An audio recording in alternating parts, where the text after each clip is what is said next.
วัสดีครัสวัสดีครับขอบต้อนรับท่านเข้าสู่ช่องแฟนบอยอีกครั้งหนึ่งนะครับกับคอนเทนต์ของ Dare You to Death ใครคดีเป็นเห็นคดีตายแต่ว่าคลิปนี้เป็นรีแคปนะครับกับ EP 6จ้าเย่เย่เย่ก่อนจะไปรีแคปการฝากด้วยนะครับกับ QR code ด้านล่างนี้ปิดหน้าฝากอีกแล้วป้าไปเลยฝากอีกแล้วต้องปิดหน้าฝากจะปิดป้าไปเลยทุกคนเลยอืมต้องฝากพับไปเลยใหญ่ๆฝากด้วยนะจ๊ะแล้วก็ขอบคุณด้วยไม่ใช่แค่บอกว่าสแกนเข้าไปอย่างเดียวขอบคุณด้วยที่แบบเฮ้ยมันไม่จำเป็นต้องมาโอนให้เราหรอกเนาะเขาแต่มาดูเขาว่าไอ้การมาคอมเมนต์คุยกับเราเนาะแค่มาพูดมาคุยเราก็ขอบคุณแล้วชวนเพื่อนมาดูอะไรเงี้ยก็สนุกแล้วอะไรเงี้ยอืมนะจ๊ะหรือว่าถ้าจะเอาไปลงในโซเชียลไหนๆก็อย่าลืมแฮชแท็กชนะแฟนบอยด้วยได้ไปตามอ่านกันเนอะ ใช่แล้อ่ะวแล้วเอาละเราเพิ่งดู EP 6ไป EP 6เราเพิ่งรีแอคไปเราก็เลแล้วยจะชวนทุกคนมาพูดมาคุยกันคือ EP นี้คือเป็น EP ที่เหมือนจะเฉลยให้เราเห็นว่ามีฆาตกร2 คนแต่อือหืออยู่ๆก็มาเฉลยอีกรอบนึงว่าอ้าว ไม่น่าจะใช่โดนหลอกใช้มาหนึ่งไม่ใช่คนก็ไม่ใช่คือไม่ใช่ไม่มีอะไรก็คือพี่พร้อ่ะอมไทพี่พร้อมม์คือคืออะไรนะในเรื่องไทม์ไทม์ก็คือเอารถไปจอดที่อู่แล้วก็คือพอไปฟาดเขาก็ขับรถออกมาถูกไหมซึ่งคิดว่าอ๋อพี่พร้อมน่าจะได้การ์ดเดะอืมเดะน่าจะเลือกเดะแอร์มากกว่าอือืมมก็เป็นไปได้ ดูด้วยคาแรคเตอร์แล้วไม่สามารถจะฟูดได้อืมนั่นหรอกนางก็เลยมาบอกไงว่าแบบก็ทำตามที่มึงบอกแล้วไงแสดงว่าอ๋อนางต้องรู้ดิว่าใครถูกป้านางถึงมาถูกที่อ่ะถูกอาจจะนัดมาไงไม่หรอกไม่หรอกป้ามันอาจจะเจอไอ้ตรงที่มาเจอมันเป็นเจอที่นางที่ปุยฝ้ายตายปะที่อืมนางจัดปาร์ตี้อ่ะใช่ไหมนางอาจจะมาเจอตรงนั้นแล้วมาเขาเรียกอะไรนะก่อนหน้านี้ก็อาจจะมาพูดคุยกันตรงนั้นหรือเปล่าก่อนหน้าที่นางจะมาทำด้วยอ่ะถ้ามันเป็นอย่างที่เราว่านะนางบอกให้นางมาเฝ้าอยู่ที่อู่ใช่ไหมอะไรอย่างเงี้ยป้าจะคุยกันมาก่อนหน้านี้ฉันฉันว่าฉันน่ะสงสัยคนเดียวกับพี่ปอนคือใช่ไหมใช่ไหมโอ้พี่ว่ามันเราแปอะส่งลกระแสกแปลกอ่ะคือเธอพูดพร้อมกันสิ1 2 3ๆโอๆเจมอืมอ่าอืม ถูก ตะพล โอมคือเจถูกใช่เพราะโลว่าบามาก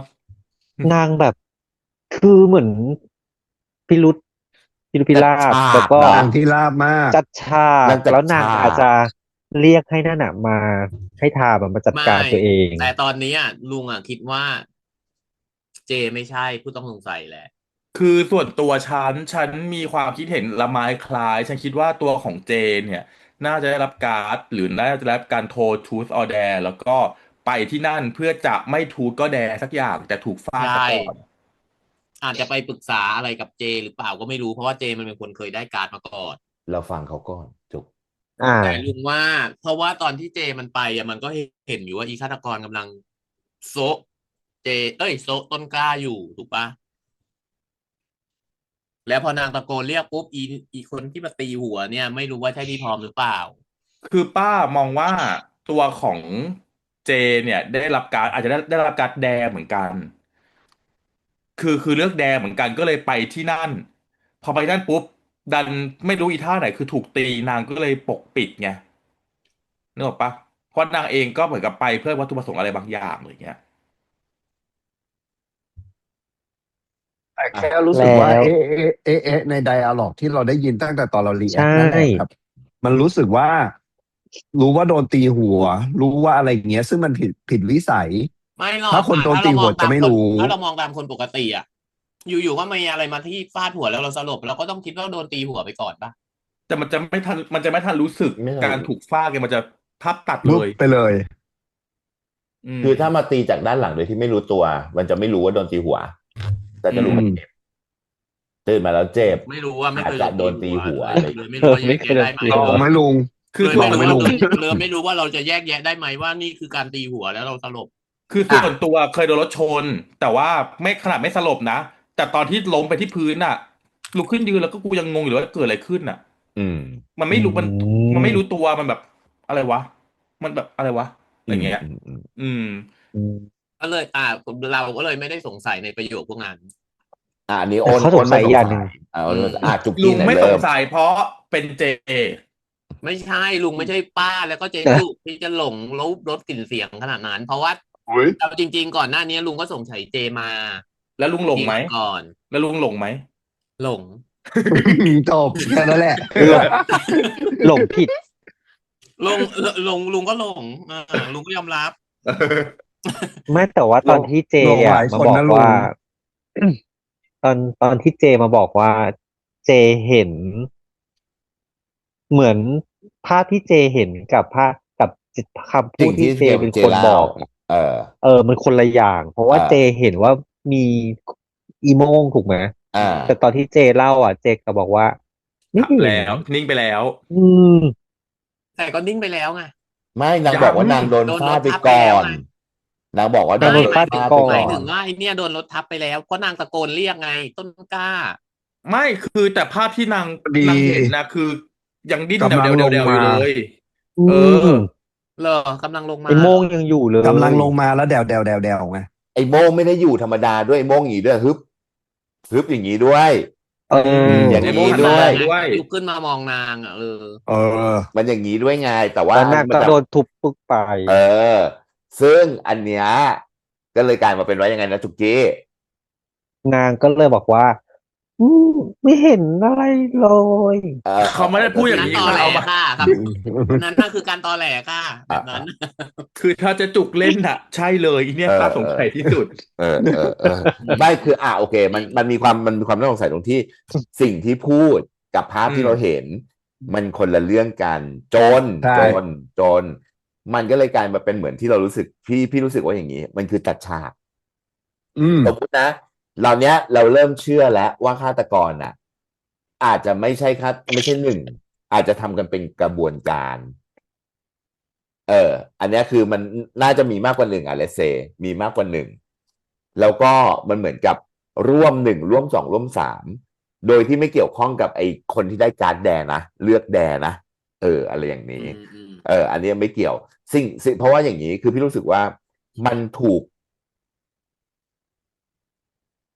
เราในการที่มัน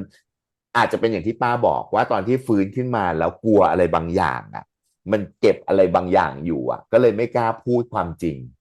อาจจะเป็นเรื่องหนึ่งนะ แต่อีกอันหนึ่งกับรู้สึกว่าเฮ้ยในเมื่อมันเป็นเรื่องราวจริง ๆ มันควรจะสามารถบอกได้ว่าสิ่งที่มันเกิดขึ้นคืออะไร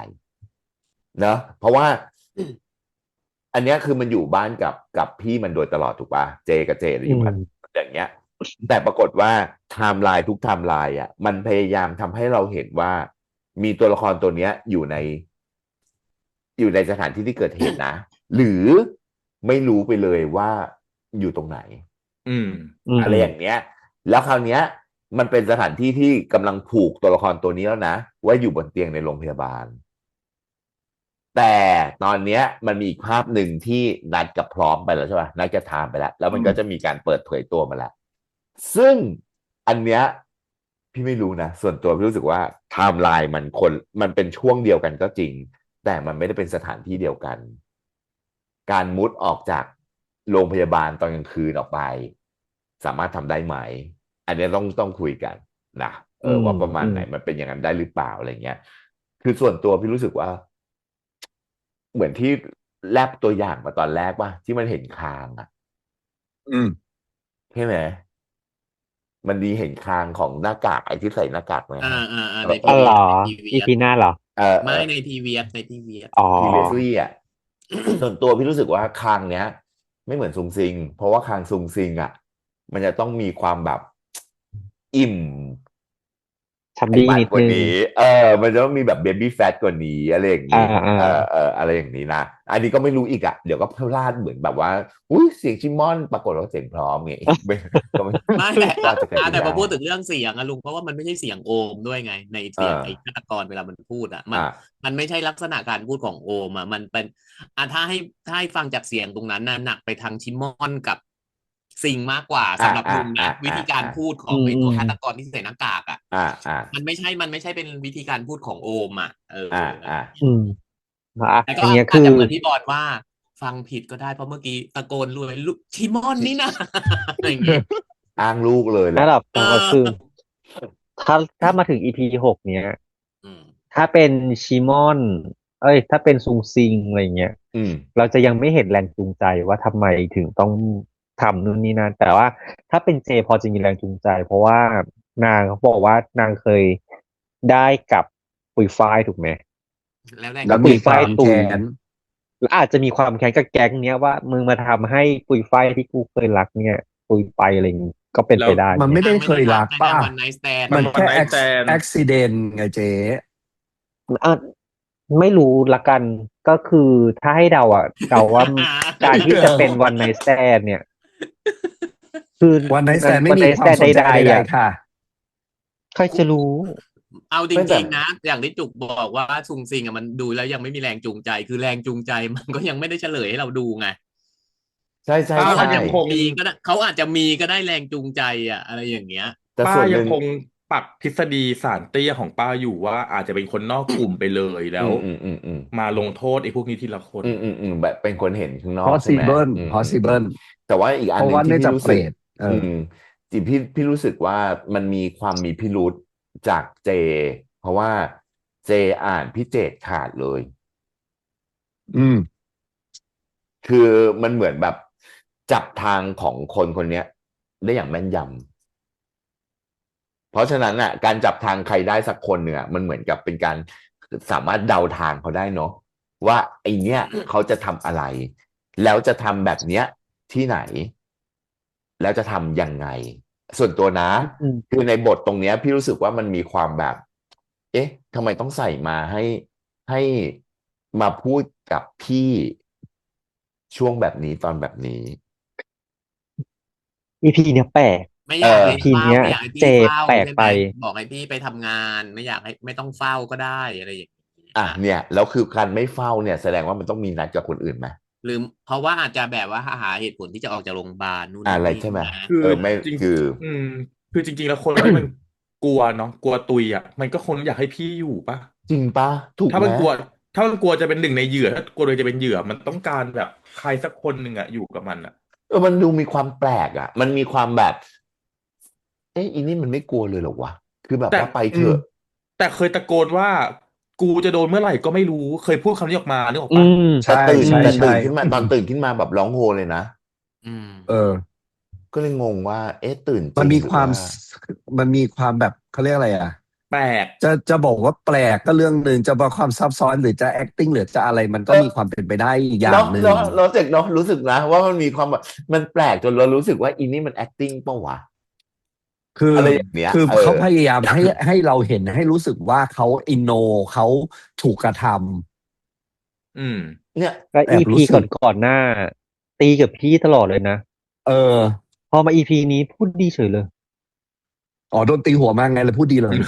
คน งผ่างนความเป็นความตายมาคุณมันก็มันแปลอันนี้กอ่ะในมุมพี่ไงว่าพี่รู้สึกว่ามันดูมีความแปลกมันดูมีความแบบสิ่งที่เกิดขึ้นเหตุการณ์ที่เกิดขึ้นกับเรื่องที่เขาเล่าสิ่งที่พูดคำพูดที่เขาออกมาอะไรเงี้ยมันหนึ่งแหละไม่ตรงสองมันมีความแบบมันมีความสามารถของตัวละครบางอย่างที่มันสามารถจับทางของคนอื่นถูกว่าอืมคนคนนี้มันคืออะไรแบบไหนยังไงแล้วมันจะต้องทำอะไรอะไรอย่างเงี้ย มึงจะเป็นยังไงทำอย่างนี้ได้มาอะไรอย่างเงี้ยแล้วดูแล้วรู้สึกแบบเรื่องราวแบบเนี้ยมันถูกพูดคือเจพูดเรื่องเนี้ยตั้งแต่ตอนอีพีแรกๆเลยเนาะว่าไอเนี้ยมันไม่ชื่ออะไรนะที่เพิ่งตายเนี่ยชื่ออะไรนะต้นกล้าต้นกต้นกล้าล้ามันไม่ไปหรอกที่เนี้ยเพราะว่ามันจนถูกป่ะมันไม่มีตังค์จำได้ไหม อืมที่ไปผับนั่นใช่ไหมอะไรอย่างเงี้ยมันดูแล้วคือมันดูแล้วรู้สึกว่นอกเหนือจากเราเห็นเพื่อนแล้วอะเรายังตีความได้เรายังเล่าได้อะว่า1 2 3คืออะไรแบบไหนยังไงอะไรเงี้ยแล้วมันชัดเจนขึ้นเรื่อยๆในการมองคนแล้วก็อ่านคนมันดูแบบสโคปลึกลงอะแล้วแคบลึกแล้วแคบลงอะเนกอะปะอืตอนมแรกๆมันเหมือนแบบกว้างๆกว้างๆอยู่แล้วอันนี้มันเริ่มเชฟดาวลงมาแล้วอะ แล้วให้ซึ่ง เห็นแบบซิลูแอตที่ชัดเจนอ่ะถ้าอย่างนั้นก็คือทฤษฎีสารเตี้ยของป้าอาจจะใช้ได้เพราะว่าเจมันเข้าไปอยู่ในกลุ่มนี้อืมเห็นความเลวระยำที่กลุ่มนี้มันท อืมแล้วเจนรู้ข้อมูลทุกคนเห็นปะ อืม เจนรู้ว่าที่ผับนี้มียาเสพติดใดๆรู้แหล่งอืมทุกอย่างรู้ว่าอีนี่อืเล่นอะไรมใครคืออะไรอย่างเงี้ยคือมันเป็นตัวเหมือนแบบเป็นตัวฐานข้อมูลเลยนะและไอ้พวกตัวฐานข้อมูลน่ะมันสามารถวิเคราะห์ได้และให้ช่องได้อ่ะอันเนี้ยคืออันเนี้ยส่วนตัวพี่รู้สึกว่ามันเป็นถ้าสมมุติจะปักนะแล้วเท่าที่เห็นอยู่อ่ะพี่รู้สึกว่าพี่เห็นเจชัดพี่เห็นเจแต่ว่าเจก็คือคนที่ถูกฟาดหัวในขณะที่หน้ากากหันมา อืมทฤษฎีพี่ปอนคือเจเป็นหนึ่งในนั้นไงป้าเป็นหนึ่งในฆาตกรหนึ่งใช่ในชาวช่องเหรอ เพราะว่าหนึ่งในหนึ่งในคือนักล่าส่วนตัวหนึ่งในพี่รู้สึกว่าชาวนักล่าอีเนี้ยคือมันต้องแนะกัน สมมุตินะมึงต้องมานี่แล้วเดี๋ยวกูและอีแดงเดี๋ยวให้ในทางการแดงจัดการมึงเป็นอย่างนี้อะไรออะไรย่างเงี้ยอย่างเงี้ยแล้วแล้วเราจะให้อย่างนี้เพื่อเอาตัวเนี้ยออกจากวงของคำว่าฆาตกรอะไรอย่างเงี้ยแต่ก็แต่ไออันที่ทำให้เอะใจเรื่องเจมากกว่าคือตีหัวแล้วไม่ทำอะไรนี่แหละงงหัวไหมแล้วสลบทั้งคืนเป็นไปได้เหรอคืออันเนี้ยเดี๋ยวค่อยพูดต่อไงเพราะความตั้งใจอย่างที่เราแต่ตอนนั้นน่ะถ้าถามว่าโดนตีฟาดไปอย่างเงี้ยถ้านอนเอาสมมุติว่าถ้าเราจำเวลาไม่ผิดน่าจะเป็นหัวค่ำเนอะหัวเต็มควาที่สี่ทุ่มมรู้สึกอ่ะอ่ะแล้วเสร็จแล้วจนมาถึงคือฟ้าสางอ่ะอืมเออคือคือคือตาถ้าโดนยแล้วนะฟาดอย่างนั้นคือเลือดข้างในสมองตายไปก่อนแล้วแหละเพราะมันโดนตีนี่ท้ายทอยเนาะมันเลยเป็นเหตุผลที่ว่านางอ่ะแต่งเรื่องไม่จริงๆแต่ถ้าแล้วอ่ะถ้าอย่างนั้นจริงๆอ่ะสมมุติว่านางไม่ได้โดนฟาดแรงจริงๆอ่ะหมอจะไม่รู้เหรือมันฟาดขนาดนี้มันไม่ทำให้สลบนานขนาดนี้คือนางอาจจะโดนฟาดแหละแต่ว่าไม่ได้ฟาดช่วงนั้นฟาดคือเพราะหมอส่วนตัวบอกแล้วไงที่คิดอ่ะคือส่วนตัวส่วนมองว่าส่วนตัวนะมองว่าสามารถสลบนานได้จริงเพราะบริเวณที่ฟาดเป็นบริเวณตรงนี้ท้ายทอยท้ายทอยซึ่งมันสลบได้นานจริงๆนะหรอ ตอนแรกอ่ะส่วนตัวคิดว่าจริงๆแล้วนางอ่ะคืออีโม่งนั่นแหละแล้วจัดการก่อนละต้นกล้าเรียบร้อยไปละแล้วคราวเนี้ยให้ไทม์อะมานัดมาตีหัวตัวเอก็คือผู้กำงโดยที่กับหลอกเราตัวเอคุณจะงอ่ะพูดอย่างนั้นคือตัวทำลายคนเองเอาละอันนี้โม่งเหรอออก คุณ เอาโม่งคุณออกแล้วเออก็ตรงนั้นน่ะไม่มีโม่งละเอแล้วตัวอเองมาอุ้ยเออต้นกล้าเป็นอะไรโดนตีหัวปึ้งนี่ก็คือผู้กำกับหลอกเราคุณจะพูดอย่างนั้นถูกไหมผู้กำกับใช่ตัดซีนหลอกภาพอะหลอกเราแต่ว่าสิ่งที่เจเล่าให้เจดฟังอ่ะคือเรื่องจริงว่านางอ่ะมาแล้วก็เห็นอุ้ยตุยแล้ไม่มีวแล้วไม่มีโม่งอะไรอย่างนี้อืมคือมันไม่ควรรู้ว่ามันถูกฟาดแล้วคือสิ่งที่มันพูดมันควรจะจริงแค่นั้นเองแต่พี่รู้สึกว่าสิ่งที่มันพูดไม่จริงถ้ามันเป็นเรียงลำดับภาพแบบที่เราเห็นนะ เออมันมีโอกาสเป็นไปได้ไหมล่ะว่าคนเพิ่งฟื้นจากตำรวจมันอาจจะแบบมึนอยู่ได้มันหล่ออ่ะมันก็ได้พูดได้ออกไปแบบนั้นอะไรอย่างเงี้ยหมายถึงว่าพูดเหมือนอะไรอย่างที่ป้าบอกอ่ะป้าอืมงงอยู่อะไรอย่างเงี้ยมันก็มีถ้าเรามองไปในมุมนั้นมันก็มีโอกาสเป็นไปได้ว่าเขาอาจจะพูดบอกว่านิ่งไปแล้วซึ่งจริงๆที่เขาเห็นนะถ้าเขานึกดีๆมันอาจจะไม่ได้ว่านิ่งหรอกแต่พูดออกมาก่อนว่าเห็นต้นกล้ามันนิ่งไปแล้วอะไรอย่างเงี้ย possibility เพราะว่าเหมือนเป็นไปได้อาจจะแบบว่าเหมือนที่ป้าบอกมึนเมื่อกี้อะไรวะเมื่อกี้มันเกิดอะไรกันแน่วะอะไรอย่างเงี้ยมีงั้นตั้งคำถามหนึ่งคำถามอ่ะเอาเจ๊ก่อนนะไม่เป็นไรเดี๋ยวกำลังจะเปลี่ยนหัวข้อละเจ็ดอ่าอย่างนั้นเจกถามคือตั้งแต่เราดูซีรีส์เรื่องนี้มาเนี่ยมันมีอะไรเลเยอร์ที่ดีฟขนาดนั้นไงในสิ่งที่เรากำลังถอดกันอยู่คือเพราะว่าสตอรี่ที่รันมามันไม่ได้ซ้อนเยอะขนาดนั้นน่ะคือก็เลยกำลังหมายถึงพยายามมูดแอนโทหาสมมติ นของเรื่องจริงๆอย่างอ่านี้ใช่ไหมเพราะฉะนั้นกำลังพยายามมองหาไอ้สิ่งที่เมื่อกี้เราคุยกันว่าเฮ้ยมันเป็นการเซตอัพอย่างนี้ใดๆใดๆเพื่อที่จะให้เห็นว่าโอเคหลังจากโดนเอ่อเขาเรียกอะไรนะมาเพื่อเซตฉากเพื่อให้รู้สึกว่าโดนตีแล้วนอนแผ่มันไม่น่าจะเป็นอย่างนั้นไหมอืมนึกออกไหมเพราะว่าคือถ้าสมมติว่าเรื่องที่มันดีฟซ้อนอ่ะเชื่อทฤษฎีนี้แต่ถ้าเกิดซีรีส์ที่เราดูกันมามูดแอนโทนอ่ะเลเยอร์มันยังไม่ถึมันงอะไรอย่างเงี้ยมันไม่ได้แบบโอ้โหซ้อนในสามตลบเหมือนกับไอ้เรื่องที่เราเคยดูกันมาที่แบบอ้าวอีฮาได้ยังไงวะอะไรอย่างเงี้ยนึกออกไหมอ่าอ่า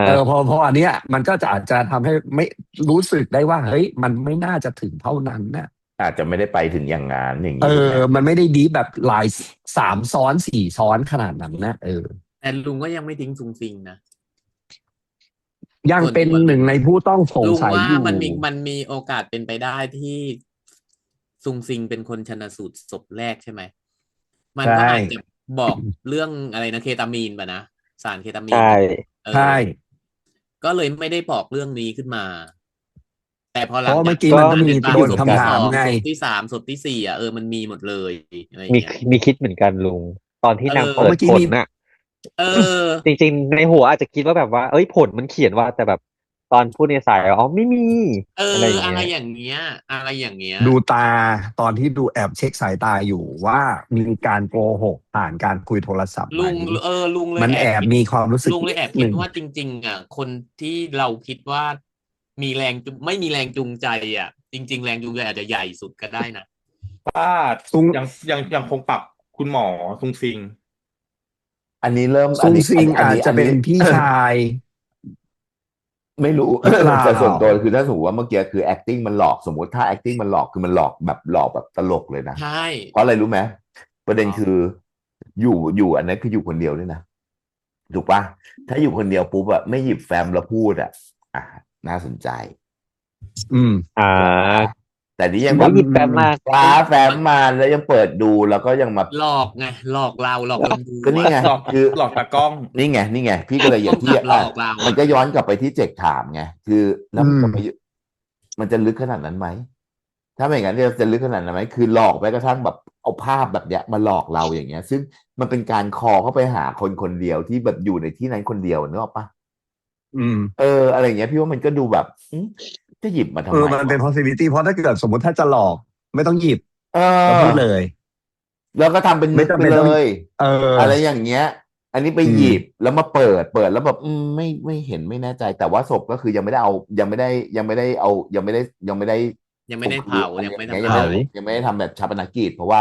มันต้องรอตีจบก่อนอะไรอย่างเงี้ยมันก็มีสิทธิ์ก็ยังมีสิทธิ์ที่เข้ามาสามารถแบบยังมาชันสูตรได้เพิ่มเติมได้อีกถูกปะล่ะอะไรอย่างเงี้ย มันก็เลยกลายมาเป็นแบบหลอก ถ้าหลอกเหรอ คือถ้า อย่าง สม เงี้ ม ย ติว่าคุณหมอซุงซิงเป็นคตกเนาะแล้วก็ตัวของสารวัตรกับผู้กองเริ่มแบบจับสัมผัสได้ ส่งคุณหมอแทงคุณมาชันสูตรปุยฝ้าใช่ว่าคุณหมอแทงคุณถูกจิ้มตุย มันต้องมีอะไรแบบนี้แน่ๆอะไรเงี้ยถ้ามันจะเป็นถ้าจะพึงนะหรืออาจจะแบบไม่ได้ถูกจิ้มตุยแต่อาจจะแบบมีซ้อนอะไรอีกอันหนึ่งกลายมาเป็นแบบว่าเฮ้ยมันไม่ได้เป็นผลแบบนี้แต่จริง ๆ แล้วเป็นผลอย่างนั้นจริงๆอะไรเงี้ยอาจจะเป็นประมาณนั้น ไม่รู้อ่ะอันนี้มันดูอย่างที่เจกบอก เพราะ แห ว่า ละ ถ้า คือมัน เคตา บา มี ง นเนี่ยถ้ามันอยู่ในร่างกายมันจะอยู่ได้นานใช่ไหม ถ้าเสพ แต่ทีเนี้ยคือพอพูดถึงประโยคที่หมอซุงซิงพูดอะหมอซุงซิงก็พูดขึ้นมาเลยว่าไม่รู้จะตรวจเจอหรือเปล่านะครับ ก็คือเหมือนตัวเองรู้อยู่แล้วว่าสีสารเนี้ยมันพ่นอยู่ข้างนอกอะเพราะว่าเมื่อกี้คุณสารวัตรไม่ได้บอกนะว่าอีสานเนี้ยมันมีการพ่นฉีดสารนี้ไว้อะพ่นไว้อะเขาบอกแค่ว่าศพอื่นๆ ตรวจเจอสารเคตามีน เพราะว่า เพราะว่า คือ ปุย เจอ ฝ้าย สา เป็ ร นคนกินใช่ไหม สารเคตามีน กิน เจอที่ แล้วก็ ตัว ตุย เนาะ คนอื่นๆนะคือเจอด้านนอกไงเจอด้านนอกร่างกายอะไรอย่างเงี้ย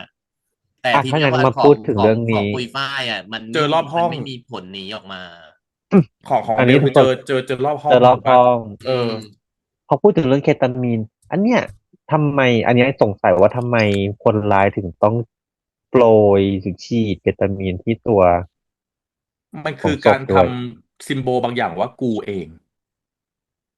มันอาจจะเป็น หรอ ลายเซ็นมันก็ได้ใจจุก คือ เพราะว่าฆาตก คื ร อ ต่อเนื่องส่วนมากมันจะทำ โด ลาย ย เซ็น ปกติอย่างนี้มันจะมีถ้าเราดูซีรีส์หรือดูหนังหลาย ๆ เรื่องซีเรียลคิลเลอร์จะมีซิกเนเจอร์พิเศษ คือใครทำอะไรกูจะต้องทำแบบนี้เพื่อให้เป็นแพทเทิร์น เพื่อให้ เพื่อจะ บบ อ อก ก ว่า ว่า อันเนี้ยเป็นกู บอกว่ากู มึง ต้ จั อบ ง กู การ ไม่ ให้ ได้ รู้ว่ากู เหมือนที่ผู้กองเขาพูดว่าโอ้โห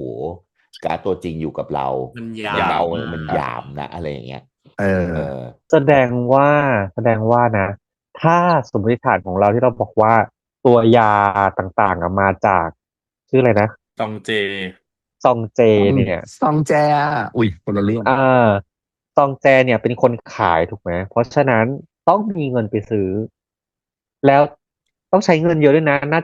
จะต้องเป็นคนรวยปะอืม ถึงได้ไปซื้อมาแล้วเอามาโปรยเล่นได้อ่ะตอนฆาตกรแล้วนู่นเพราะว่านี่นั่นมันก็ไม่ได้มีแค่นิดเดียวถูกไหมล่ะทั้งถูกไหมน้ำกรดทั้งนู่นคือ ทั้งนี่ต้องเตรียมมา เดี๋ยวก่อนนะคือเรื่องยาปริมาณนะเจ๋งไม่ค่อย เริ่มระ เจ๋งลึกเรื่องแล้ว เจ๋งไม่ค่อยไอ้นี่นะส่วนตัวเพราะว่าถามว่าไอ้ของพวกเนี้ย ถามว่ามันขนาดนั้นไหมมันก็ไม่ได้ขนาดนั้นนะไอ้การที่ใช้ปริมาณยาของพวกนี้มันไม่ได้มีมูลค่าขนาดนั้น อ๋อเหรออันนี้ไม่ได้แพงเหรออันนี้ไม่รู้แต่ว่าไม่รู้ว่ามันใช้เคตามีนเป็นสัญลักษณ์เพราะว่าอีกลุ่มเนี้ยมันมีความชั่วร่วมอะในไรการไว้ที่มันเกี่ยวกันกับเค เรื่องเสพ หรืออะไรอย่างนี้หรือ ไหม เปล่าเรื่องยาเสพติดหรือเปล่าด้วยไง ก็เป็นไป อ๋อ ได้ มันเริ่มมาจากชื่ออะไรนะต้าใช่ ต้า ปะ ต้า อืม ที่นางโปรยแล้วก็เพราะว่านางเสพด้วยไง คือต้า ต้าชายต้าเสพ ตะ ต้า โก เส น พ ว่าตัวเองอะเสพเลยอืม อะไรอย่างเงี้ยแต่ ก็ ค เล น ยไม่ เดียว รู้ ที่บอ เรา ก ไม่รู้ก็เลยไม่รู้เงินเนอะเพราะว่าจริงๆแล้วอะที่มันเป็นแก๊งนี้แล้วมันถูกเป็น serial murderer อย่างเงี้ยมันดูแล้วรู้สึกแบบมันต้องมีความชั่วร่วมอะไรบางอย่างที่มันถูกคนที่มันเป็นฆาตกรเนี่ยเข้ามาตามไล่แบบว่าคิวไปทีละหนึ่งตุย ก็ หนึ่งตุยอะ คือถ้าที่พูดอะที่ไม่ใช่ที่พูดที่ดูมาฆาตกรมันก็เขาเรียกอะไรนะมาแฉหมดเนาะก่อนที่มันจะฆ่าว่าเป็นคนทำอะไรไว้อะแต่เราไม่รู้ว่าความชั่วร่วมที่พี่ปอนว่า มันคือตัวไหนมันเป็นจุดร่วม เพราะว่าตอนที่มันฆ่าต้ามันก็บอกแค่ว่าถ่ายรูปเขาเรียกอะไรนะแบล็กเมลผู้หญิงนู่นนั่นนี่อย่างเงี้ยใช่ไหมไปหลอกฟันผู้หญิงนู่นนั่นนี่อะไรอย่างเงี้ยแต่ก็ไม่ได้พูดถึงความชั่วในกลุ่มอะว่า มึงไปทำอันนี้กับอันนั้นอะไรอย่างเงี้ย อย่างนั้นมันไม่ได้พูดเลยเนาะ แต่มันมีการ คือ ใช้ อันนี้ ยา มัน หมดเนาะ ใช่ มันคือสารเตี้ยแบบหนึ่งนั่นแหละแต่เพียงแต่ก็ยังนึกไม่ออกอยู่ดีว่าแล้วในเคสคนอื่นสมมติว่ากรณีต้าแบล็กเมลถูกป่ะ แต่พอขยับมาแต่ละคนที่ผ่านมาที่กำลังโดนอย่างเช่นว่ากรณีของเบล อะไรวะ ของเบลก็ไป ของเบล ทำร้ายร่าง เงี้ย กายเขาไปเอาน้ำ เบ ก ล รดสา ต ด บ เขา เบลโอเคในเลเวลแต่เพียงแต่ของ ต้าน้ำก อะไร รด วะ ต้นกล้า ของต้นกล้าเนี่ยต้นกล้ารถชนแล้วไม่ไอ้นี่มันหนักพอถ้าเทียบเท่ากับ ต้น อัน ก นี้ ล้า ไหม ต้นกล้าขายเพื่อนด้วยเอาข้อมูลเพื่อนไปขายเพื่อนที่บอกว่าเอาข้อมูลเพื่อนไป เออ อืมอืมอืมอืมอื แล้ว ม แล้วไอ้เรื่องรถชนนั้นน่ะใหญ่สุด อืม เอารถลูกค้าไปขับชนชาวบ้านอะไรเงี้ย ที่ไปชนโดยไม่ได้ตั้งไอ้นั้นมา อืม ก็ ก็ น่า เนี่ย จะ คือเพราะมันพูดมันทำเหมือนมันเป็นแอน ต่า ตี้ ง ฮี กรรม โร่ ต่าง อะ วาระ เป็น เนาะ มันต่างกันต่างวาระไง มันกลายเป็นว่าคนละเรื่องแต่ว่าอยู่ในกลุ่มนี้อะอะไรอย่างเงี้ย แค่พยายามมองหาว่าน้ำหนักมันมากพอหรือว่ามันตัดสินยังไงวะ ยังหาจุดเชื่อมที่จะทำให้เห็นว่าฆาตกรคนนี้ทำไมถึงต้องมาฆ่าคนในกลุ่มนี้ เรายังมองไม่เห็นเนาะว่าจุดเชื่อมมันคืออะไร งั้นเรามูฟไปที่จุงดังกันดีกว่าสารวัตรผู้กอง ชอบจุงเล่นบทนี้อ่ะ อร่ คา อ แร ย คเตอ จะ ร์ แบบ จะพูดตามตรงนะ แบบนี้ ฉันชอบเรื่องหนึ่งชอบผมยาวไวกำลังพูดเรื่องอุ้ยแต่ละผมได้ จังหวะโบบะมากเลยอะ ตล พี่ยาก สระผมดีพี่ปอน อ๋อโอเคโอเค คือแบบสาบปุ๊บยาวปั๊บ ก็ เลิศ คืออาบน้ำที่อะไรนะที่หน่วยปุ๊บพอกลับมาคอนโดปุ๊บก็ ยาวเลย คือถ้าพี่ปอนไม่ทักอะไม่สังเกตนะบอกเอ๊ะเปลี่ยนทรงผมปะวะอ้าว ไม่คือไม่ รู้ คือ เล ลุง ย อะเห็นแล้วว่าอีตัวน้องดังผมสั้นลง แต่ไม่ได้ทักเหมือนกัน แต่พอพี่ปอนทักปุ๊บพอเปลี่ยนซีนมามันมีตุ๊กตาอีกแล้ว มันชนกันเลยเนาะมันชนซีนกันเลยอ่ะมันก็เลยแบ แล้ บ วมันจัง ตา ห ย วะ แล้ว พอดีเลยไง คือเห็นแล้วว่าไอซีนนั้นน้องดังผมสั้น มันก็เลยไม่เข้า อืม ตา เออ ไม่ดูรำคาญตา มันน่า แท ดู น หล่อเนาะหล่อ เออ ดูโกลดูแบบ มันมีส่วนนูนส่วนเว้าที่มันพอดี มัน อ่ะ เห็นหน้านางชัดเนาะพี่ปอนเนาะอีซีนนั้นนะอะไร จอ เงี้ย ลายชัดแจ๋วแหวว อืม จะบอกว่าวันนี้ชอบลุคสารวัตรวันนี้มากเสื้อดำเสื้อแจ็คเก็ตดำข้างในใส่ไทย เสื้อ สุด ขาว โตเปียเหรอ เสื้อ ชอบ เปีย มากคือโซเฟียมากเหมือนจูดี้ เสื้อครอปเนาะเสื้อนอกอ่ะเสื้อคลุมเป็นเสื้อครอปเล็กๆอ่ะ อืม พอนางกลับไปใส่เสื้อครอปแล้วนางดูดีมากเลยนะ และอันนี้ต้องยอมรับนะว่าน้องดังอ่ะ คือแบบใส่อะไรก็ดูดีนะ อื อื ม ม จริง ใส่อะไรก็ดูดี โมเด อะ ล ใส่อะไรก็ดูเป็นแบบว่าอุ้ยมิลานแฟชั่นวีคตลอดเวลาว่ะอะไรอย่างเงี้ย แบบจริง ๆ เพราะ อืม วิธีเกสเจอร์บอดี้ของนางอ่ะ ตอนเดินตอนอะไรอย่างเงี้ยมันดูเป็นโพสไปหมด เออ นึกออกไหม อืม มันดูเป็นแบบว่าเป็นดูเป็นโพสต์ เดินออกมาคือรันเวย์ อะไรอย่างเงี้ย เดินล้วงกระเป๋าออกมาอะไรอย่างเงี้ยมันดูแล้วตายแล้วแบบดูเท่จั ดู งเลย ดีอ่ะ เลย ใส่ชุดอะไรก็ดู อะไรอย่าง ดี เงี้ยใส่ชุดอะไรก็ดู มันหลุดออกมา ดี จากนิ เลย ตย ขนาดใส่ชุดเข้าห้องคลอดอ่ะเขาเรียกอะไรนะ แรงมากชุดเขียวนะต้อง เขียวๆอ่ะ เขาเรียกว่าชุดกันเชื้อ ชุด ค่ะ PPE แล้วเขาไม่ได้เข้า ยังดูดีเลยอะ ห้องชันสูตร อันนั้น ค่ะ ห้องชันสูตร ห้องชั ค่ะ นสูตร ไม่มีใคร ค่ะ ไปคลอดค่ะห้องนั้น คือ เพราะฉันเคยเห็นแต่ในละครชอบใส่อย่างนี้ ไหนๆก็ ที่เข้า พูด ห้อง ถึง คล ซี อน ด นี้ อ่ะ แล้ว เรารู้สึกว่าเขาตะโกนใส่เราคำว่า clean room หรือ clean zone นะมากๆเลยอ่ะ กินลูม ใช่ปะ อืม คือมันดูแบบ ถามว่าจำเป็นจะต้องขึ้นไหมคำว่า clean อ่ะ มันมีอยู่แล้วหรือเปล่า ไม่เป็นตัวหนังสือที่มันเลือนหายไปปะ มันเป็น คือเหมือน มันเป็นอัน มั นี้ น ขึ้น ติด มา อยู่ประตู ไม่ สั มัน กอย่าง ขึ้นในเป็นกราฟิกขึ้นมา ขึ้นเป็นกราฟิกเลย ก็เลยแบบ อืม เฮ้ย ต้องขึ้นปะวะ หรือขึ้นมาเพื่ออะไรหรือเปล่า คือถ้าขึ้นมาเพื่อบอกเราก็เข้าใจได้ระดับหนึ่งหรือขึ้นมาเพื่อบอกอะไร อิน ว่า ห เนี่ รื ย อเปล่า clean นะ แต่ว่าก่อนหน้านี้ไม่เคยมีอะไรพวกนี้เนาะ ใช่ ไม่มี ไม่มี ไม่เคย overlay เข้ามา อะไรขึ้นมา ในห้องนี้ คืออยู่ดีก็แบบ ห้องนี้เป็นครั้งแรกไงห้องเนี้ย ไม่ใช่ แล้ มัน วคือ มันเหมือนแบบว่า หมายความว่าไปที่อื่นมันก็ไม่ขึ้นอ่ะ อืม สามเดือนต่อไป ห้องสอบสวนห้องอะไรเงี้ย ห้องชันสูตรอะไรอย่างเงี้ยก็ไม่ได้ขึ้นมา ไม่เคยขึ้นอะมีเพิ่งจะมีห้องนี้ เก็ ป่ะ บศพ ใช่ไหม อะไรอย่างเงี้ยก็ไม่ขึ้นบอกอะไร คลีนแล้วพอก็คือเหมือนกับพอคุณหมอคนเนี้ยคลีนคุณหมออีกคนล่ะใช่ไหม อืม ก็อินเตอร์เพรตได้ ถ้าจะมองในมุมนั้น อันนี้ป้ากำลังจะบอกว่าฟุกซีคือคลีนว่ากันเถอะ ฟุกจีคือแฟน ยิ่งกว่าค่ะ จุกกี้เนี่ยลองพูดซิว่ายั จุ ง ก ไงเนี่ย กี้ เรามี ไม่ ความรู้ เดี๋ยว สึก จุกกี้ตัดคลิปตรงเนี้ยที่นางบอกว่าฟลุกจีคือแฟนไปลงทวิตด้วยนะ เออ แล้วแท็ ได้ ก แล้ว เจ๊ แท็ก จุก นะ แท็ก เจ๊จุกจะทำอย่างนั้นเหรอ อ้าว ไม่เป็นไร ก็เดี๋ยวจะได้บอก ที่อยู่ที่เจกและเจก แฟนป้าไง จะได้บอกแฟนป้าไงว่าแบบว่าป้าเปิด อ่ะ ตั แฟ ว นป้าชื่ออะไรหรอ จุก จุกจี จุกเราเพื่อนกันเราเพื่อนกันหลายอาทิตย์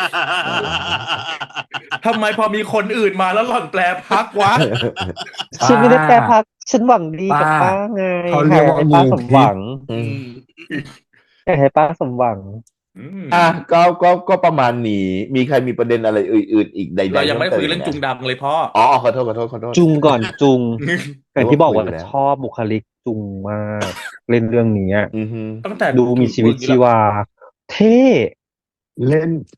มาก แล้ว เลยเท่หมดเลยอ่ะ เป็นจับปืน ตัวละครมีชีวิต อืม เล่นแล้วไม่เป็นหุ่นยนต์ พอได้เนาะพอรู้สึกดีใจนะที่จุงได้บทที่ไม่เหมือนเดิมอะ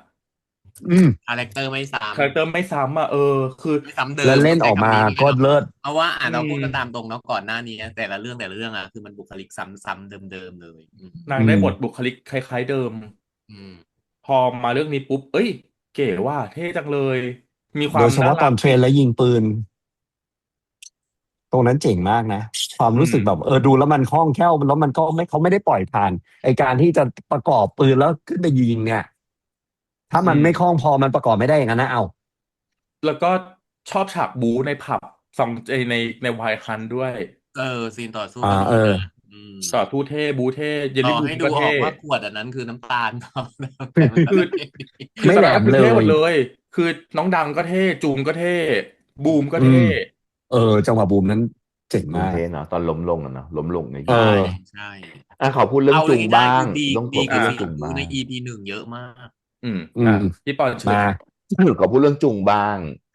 ขอพูดว่าจุงฟังนะ ดัดจริตพี่ดอกเลิศ คือมันดูแล้วแบบถึงอ่ะคือแบบว่าเฮ้ยคือแบบไปยั่วเขานึกออกปะ อันนี้ชม ชม อันนี้ชมนี่คือไปยั่วเขาอะแล้วทนไม่ไหวเองอะนึกออกปะ ใช่ มันทำให้รู้สึกแล้วไปยั่วเขา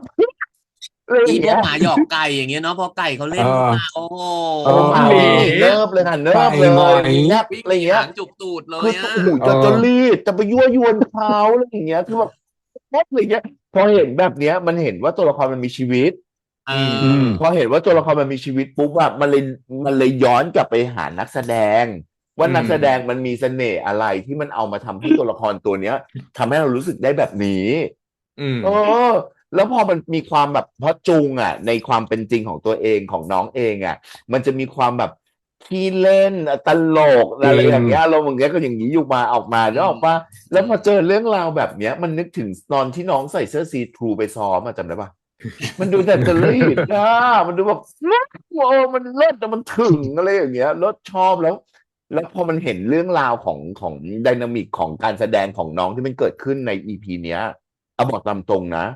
ไม่ได้ดูมาหลายอีพีเนอะถ้าเทียบกับอีพีที่เคยดูมาก่อนหน้านี้กับอีพีนี้เลิศนะดีขึ้นแบบ หรอ มาได้ขนาดนี้เลยเหรอ คือมันเอาบอกตามตรงสำหรับพี่ ถ้าตัวละครไหนทำให้พี่รู้สึกได้ว่าอีนี่มันดัดจริตอ่ะมันมันถึงเครื่องอะนะมันเริ่มถึงเครื่องแล้วนะมันเริ่มแบบเดินเก มัน ม ถึงจริง เออ จริง ต้องบอกจุงถึงจริงไม่งั้นเมื่อกี้ไม่แซ่ซองสรรเสริญพร้อมกันขนาดนั้นนะ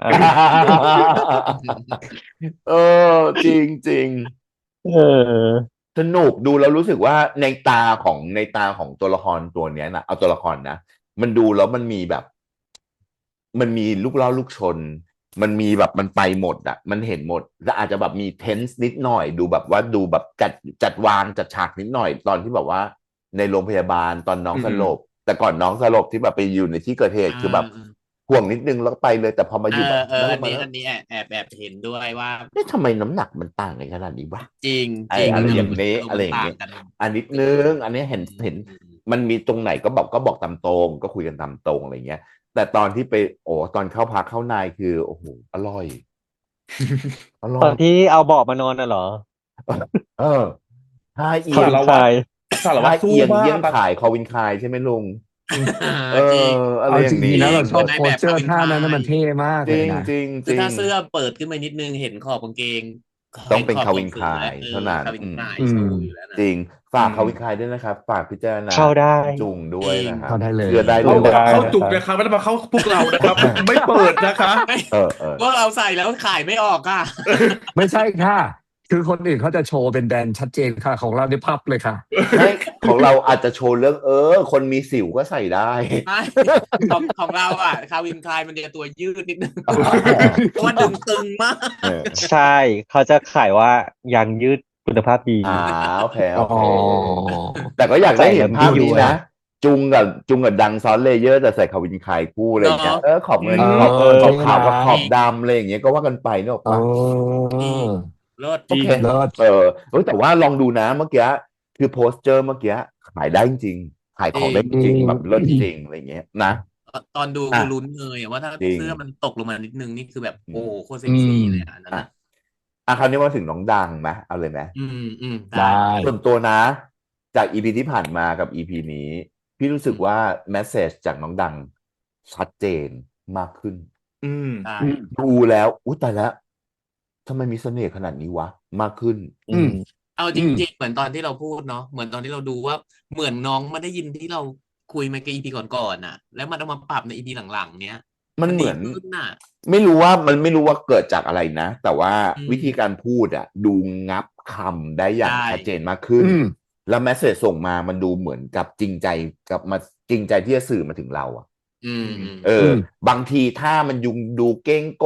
ก้างบ้าง เข้าใจได้ เพราะว่ามนุษย์จริงหนึ่งมีแบบบางคนที่มันเหมือนแบบ มีฟอร์มแบบเนี้ย เคยมี อืม เพื่อนที่แบบว่าเดินขาโอ้โหต้องเหวี่ยงไหล่ต้องอะไรอย่างงี้ไหมในห้องอะมันต้องมีความเป็นนักเลงอะนั่งวัวต้องกลางปีกอะไรอย่างเงี้ยมีอารมณ์เดียวกัน คือมันเป็นธรรมชาติของมนุษย์คาแรคเตอร์หนึ่งมันเป็นแต่ว่าไม่ได้หมายความว่าน้องดังเป็นอย่างนั้นนะ แต่ว่าอันเนี้ยมันเป็นคาแรคเตอร์ของตัวละมันสามารถเป็นคาแรคเตอร์ตัวนั้นได้ ซึ่งไม่ติดเรื่องเนี้ยไม่ติดไอ้มือเก้งก้างการที่จะแบบจะยกศอกขึ้นมาก่อนไหลแล้วค่อยมาตบอะไรอย่างเงี้ย เป็นปกติที่มันสามารถแบบเกิดขึ้นได้กับบุคคลใดบุคคลหนึ่ง แต่สิ่งที่มันมาถึงเราคือความจริงใจในการเล่นมากขึ้น ไม่รู้ว่ามันคือแล้วก็แมสเซจด้วยแมสเซจมันชัดเจนขึ้น แล้วเวลาเขาอย่างที่บอกเนาะตอนเข้าพาเข้านายคู่นี้เขาแซบอยู่แล้ว หมายถึงว่าเขากล้าเล่นเขาทำอะไรยังไงอยู่แล้วอะไรอย่างเงี้ย มันดูรู้สึกมันดูเป็นธรรมชาติ แต่พอแมสเซจมันมาถึงเรามากขึ้น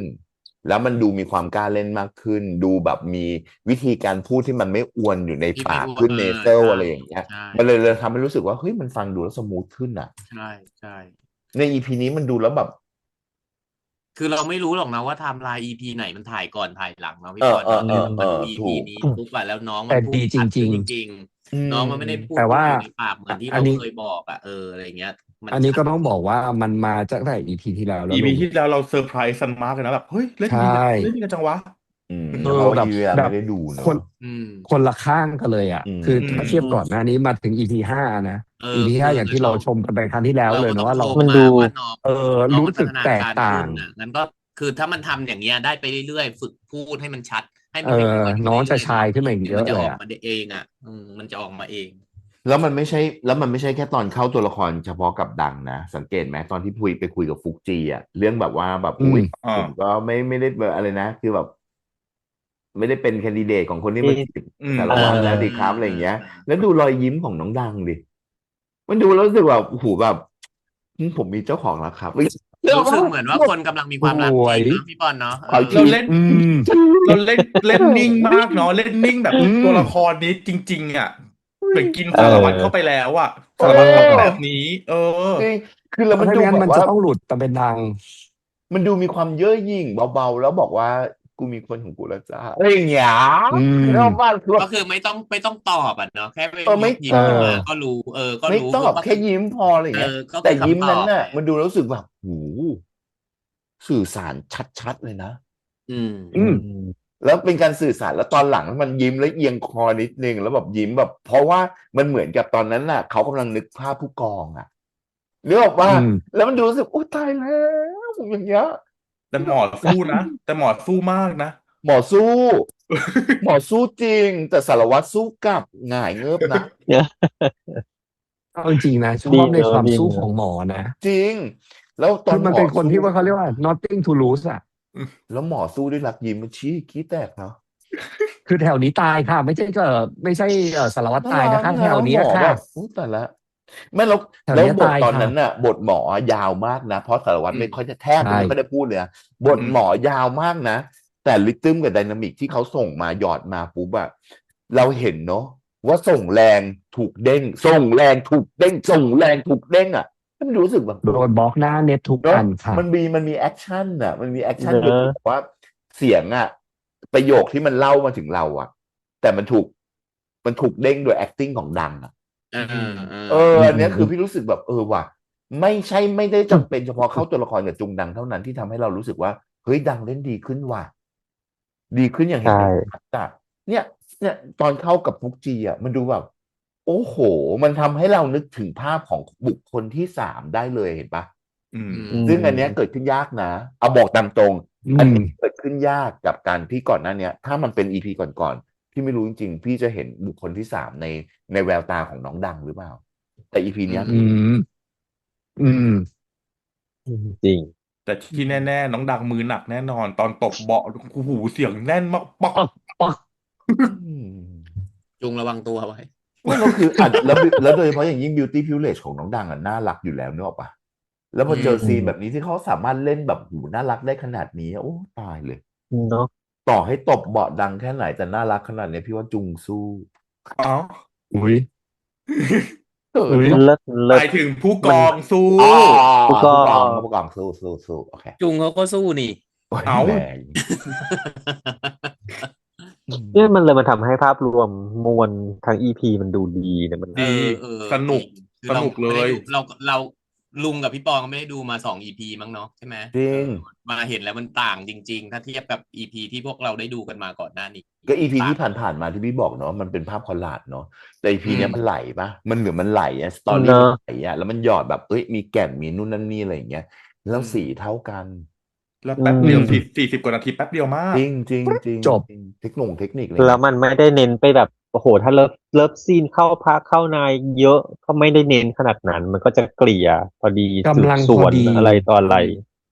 มันเป็นไปตามไดนามิกเลิฟซีนต่อให้เยอะแค่ไหนถ้าไดนามิกมันได้พี่โอเค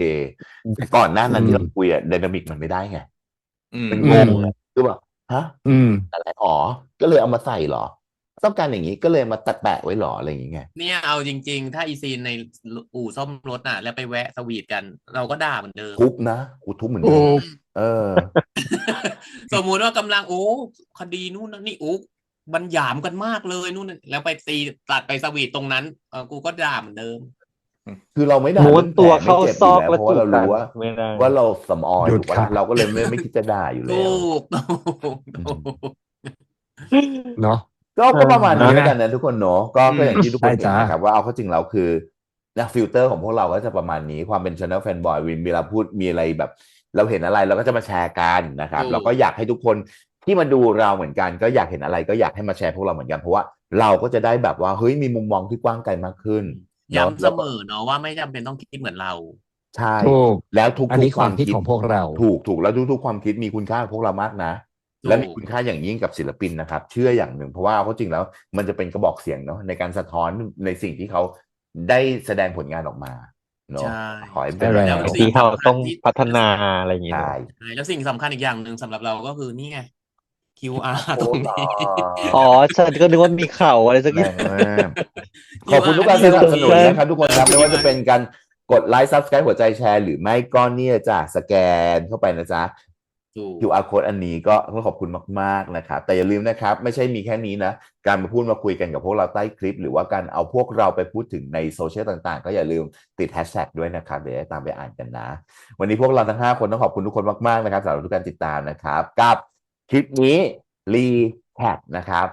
Dare You to Date ไขคดีเป็นเหตุกินติใจ EP 6จ้าก็น่าจะจบประมาณนี้เนอะเจอกันกับคลิปหน้าจะเป็นคอนเทนต์อะไรฝากด้วยนะครับแต่วันนี้ไปก่อนนะครับสวัสดีครั ส บ วัสดีครับ สวัสดีครั